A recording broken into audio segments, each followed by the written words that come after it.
Hai Dik Lulus, kembali lagi bersama Kak Intan dan kita lulus. Kali ini Kak Intan ingin membagikan info yang sangat penting dan mungkin sebagian dari Dik Lulus juga telah mengetahuinya. Tadi malam, melalui channel YouTube, Kementerian Pan-RB melakukan konferensi pers catatan kinerja akhir tahun 2020 Kementerian Pan-RB. Nah, di sana membahas hasil kinerja Kementerian Pan-RB beserta dengan jajarannya, termasuk ada pula Kepala BKN Bima Hariawi Bisana turut hadir. Dalam konferensi pers tersebut juga membahas terkait pelaksanaan CPNS 2021 nanti. Pertanyaan yang saat ini masih menjadi rumor simpang siur adalah terkait formasi guru untuk CPNS ditiadakan dan diganti dengan PPPK.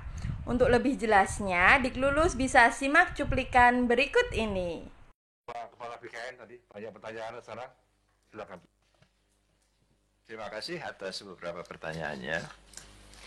Untuk seleksi CPNS tahun 2021 ini, memang kami merencanakan dengan Kemenpan untuk bisa melaksanakan, karena memang ada kebutuhan untuk itu.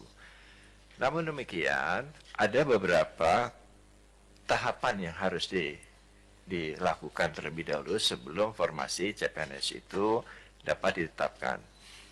Yang pertama tentu daerah atau instansi perlu menghitung ulang kebutuhan CPNS-nya untuk 5 tahun.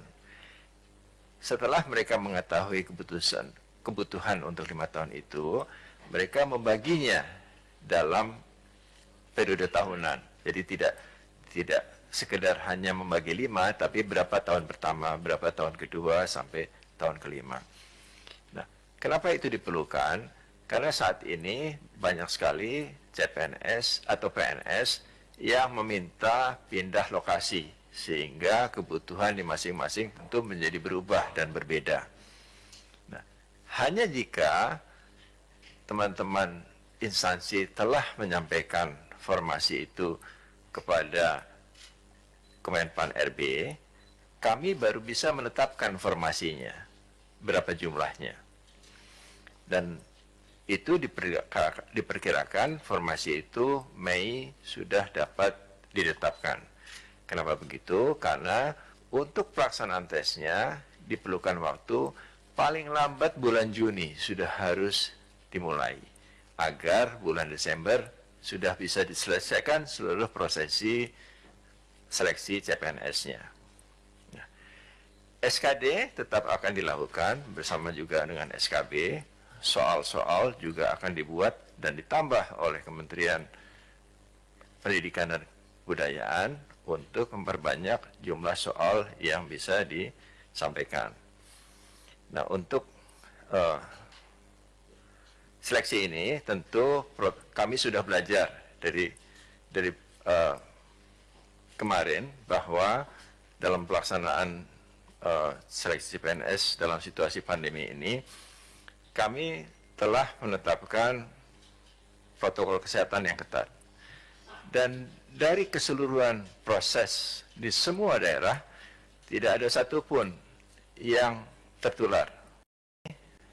Bapak Menpan, Bapak Mendikbud, dan kami sementara ini sepakat bahwa untuk guru itu akan beralih menjadi P3K. Jadi bukan CPNS lagi. Ke depan mungkin kami tidak akan menerima guru dengan status CPNS, tapi pegawai pemerintah dengan perjanjian kerja. Kenapa? Karena kalau CPNS, setelah mereka bertugas 4-5 tahun, biasanya mereka ingin pindah lokasi. Dan itu menghancurkan kemudian sistem distribusi guru secara nasional. 20 tahun kami berusaha menyelesaikan itu, tapi tidak selesai dengan sistem PNS. Jadi ke depan ini sistem ini akan diubah menjadi P3K. Demikian juga untuk tenaga kesehatan, dokter dan lain-lain, penyuluh itu juga akan statusnya P3K. sebenarnya best practices di negara-negara maju juga melakukan hal-hal yang sama. Jumlah P3K di negara maju itu sekitar 70-80% dibandingkan PNS-nya. PNS-nya hanya 20%. Dan untuk hal-hal yang bersifat pelayanan publik, status kepegawaian para penyelenggaranya adalah P3K. Jadi ke depan ini jumlah P3K di Indonesia harusnya akan lebih banyak dibandingkan jumlah PNS. Demikian yang dapat kami sampaikan, Pak Menteri. Terima kasih. Nah, setelah Dik Lulus menyimak video barusan, mungkin bagi Dik Lulus yang mendaftar formasi guru, dokter, tenaga medis, penyuluh pertanian sedikit berkecil hati.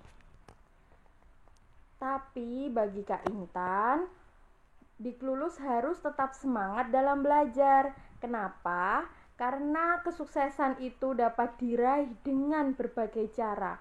Dik Lulus bisa tetap belajar dan mengasah ilmu dan harus tetap optimis bahwa masih banyak jalan untuk meraih kesuksesan. Dari pernyataan tersebut, Pak Bima juga mengatakan bahwa pembukaan CPNS 2021 nanti akan dilaksanakan paling lambat bulan Juni karena dari BKN masih menunggu usulan instansi daerah dalam menghitung jumlah kebutuhan CPNS dalam waktu 5 tahun ke depan. Apapun keputusan dari Kementerian Pan-RB, semoga itu adalah yang terbaik bagi kita semua. Bagi Dik Lulus yang akan mengikuti seleksi ASN, baik itu CPNS maupun PPPK di tahun 2021, tetap semangat dan lakukan yang terbaik. Sekian sekilas info yang dapat Kak Intan berikan untuk Dik Lulus semua. Jangan lupa follow sosial media Kita Lulus untuk mendapatkan informasi terupdate lainnya. Sampai jumpa lagi.